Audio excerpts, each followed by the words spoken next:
যুক্তরাষ্ট্রের মসনদে বসার পর থেকে ডোনাল্ড ট্রাম্প পানামা খালে চীনের হস্তক্ষেপ নিয়ে নানা মন্তব্য করেছেন। সম্প্রতি চীনের বেল্ট অ্যান্ড রোড ইনিশিয়েটিভ থেকে সরে আসার ঘোষণা দেয় পানামা সরকার। সিদ্ধান্তটি মার্কিন প্রভাবের ফলাফল কিনা তা নিয়ে আন্তর্জাতিক অঙ্গনে চলছে আলোচনা। এমন পরিস্থিতিতে এবার মুখ খুলেছে চীন। চীনা পররাষ্ট্র মন্ত্রণালয় এমন সিদ্ধান্তে হতাশা ব্যক্ত করেছে।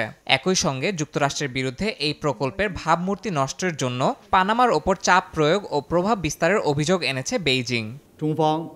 সম্প্রতি বছরগুলোতে বেল্ট অ্যান্ড রোড ইনিশিয়েটিভের আওতায় চীন ও পানামার সহযোগিতা উল্লেখযোগ্য অগ্রগতি অর্জন করেছে, যা উভয় দেশের জনগণের জন্য ধারাবাহিকভাবে সুফল বয়ে এনেছে। আমরা আশা করি পানামা দ্বিপাক্ষিক সম্পর্কের সামগ্রিক পরিস্থিতি ও দুই দেশের দীর্ঘমেয়াদী স্বার্থ বিবেচনায় সঠিক সিদ্ধান্ত নেবে এবং বাহ্যিক হস্তক্ষেপ দূর করবে।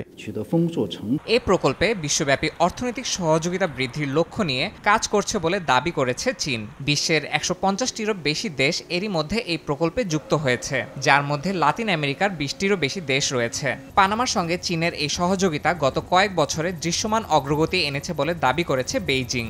অর্ধেক পাউডারে দ্বিগুণ উজ্জ্বলতা, নতুন রিন অ্যাডভান্সড অর্ধেক পাউডারে দ্বিগুণ উজ্জ্বলতা।